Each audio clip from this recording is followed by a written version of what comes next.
बैठ जाइए बिगड़ जा। हाँ 12-20 कड़ी है इधर। कौन गाना गाइबू? बिया की गाले हाँ कहबा हाँ मुहिम्बा।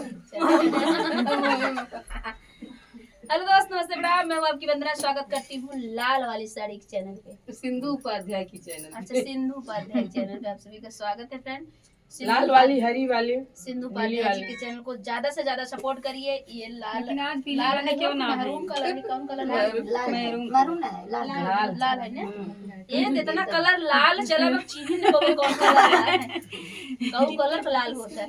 हमें जैसे ई पापा का यार बकीना करिया रे रे ही पापा का यार बकीना करिया रे भेजी दिए शीशा के पलंग रे लाला नवाया रे भेजी दिए शीशा के पलंग रे लाला नवा बरह बारी सवार पापा घर आइले अरे बरह बारी सवा पे पापा घर आइले रे पूछै लागे शीशा कई पलंग रे लाला नवा अरे पूछै लागे शीशा के पलंग रे लाला नवा छोटकी नदिया पापा लड़की है के झलई छोटकी नदिया पापा मई के झलई अरे तोड़ी दी शीशा के पलंग रे लाला नवा अरे तोड़ी दी शीशा के पलंग रे लाला नवा हमरे ई चाचा करब की ना करिया रे भेजी दी है शीशा कई पलंग रे लाला नवा रे भेजी दी है शीशा के पलंग रे लाला नवा बरह बारिश पर चाचा घर आइले अरे बरह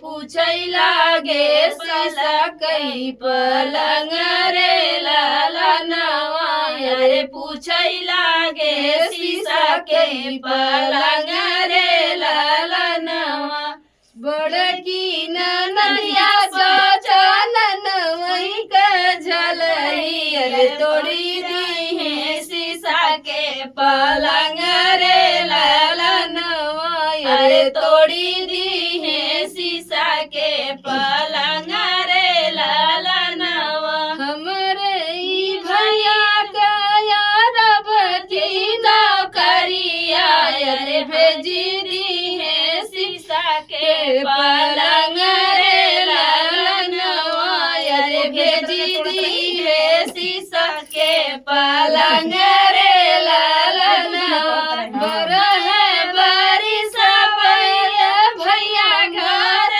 आए अरे बरह बारिश पे भैया घर आए अरे पूछै लागे शीशा के पलंग रे लाला नवा अरे पूछै लागे शीशा के पलंग रे लाला नवा हमारी नदिया भैया ननवई के झलई अरे तोड़ी दी शीशा के पलंग रे लाला नवा अरे तोड़ी दी शीशा के पलंग रे लाला नवा हमारे ई पापा के अरब की नौकरिया अरे भेजी दी है शीशा के पलंग रे लाला नवा अरे भेजी दी है शीशा के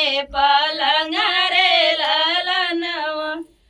तो फ्रेंड, इनके पापा के चाचा करब की कमाई थी और वो पलंग भेज रहे थे और हमारी बड़ी ननद है यही है, हमारी बड़ी ननद तोड़ देती ये तोड़ देते रहे रोज रोज।